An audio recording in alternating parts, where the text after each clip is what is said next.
eesmärk on tõsta naiste teadlikkust, et nad ja naiste ja ühtlasi ka perede teadlikkust, et nad paremini saaksid hakkama ja tunneksid ennast kindlamini sellistes hädaolukordades. Plaanis on siis esmaabitöötuba, tuleohutuse töötuba, massiüritustel käitumise ja enesekaitse töötuba, et anda natukene aimu ka naiskodukaitse tegevusest, on ka sõdurioskuste töötuba.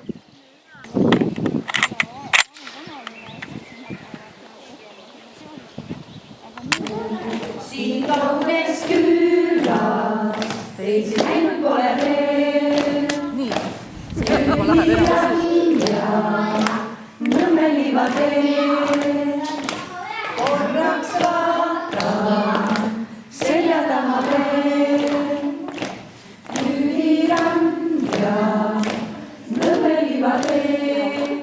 Võtsin osa 2 töötoast, üks töötuba oli eile, see oli siis tuleohutuse töötuba ja teine oli siis meditsiini töötuba.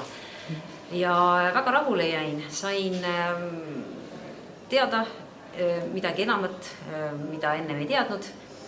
Ajaga ju asjad kõik muutuvad ja sai ka läbi proovida jällegi meditsiinis elustamist, silumist.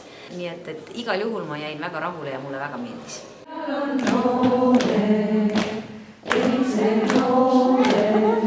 Siin kauges külas, teisi näinud pole veel.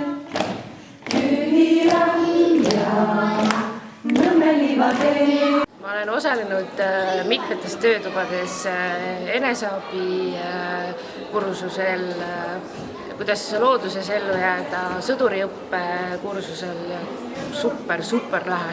Ma arvan, et ellujäämine looduses ja sõduriõppe, et sealt sai hästi palju kaasa, millele see igapäevaselt võib-olla ei mõtte, aga peaks. Korraks vaatan selja taha veel. Lühirand ja Nõmme liivatee. Lühirand ja Nõmme liivatee. Nõmme liivatee.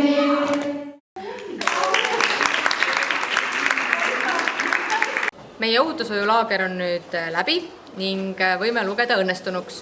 Et lisaks sellele, et meil siis organisatsioonivälised liikmed said omandada uusi oskusi ja teadmisi, oli väga oluline osa ka sellel, et meie evakuatsioonirühm sai harjutada erinevaid protseduure.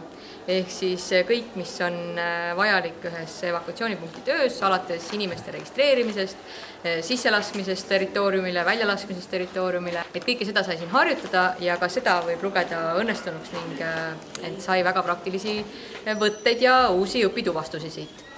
Kuidas teile tundub? Jääte rahule? Nõmme liivatee.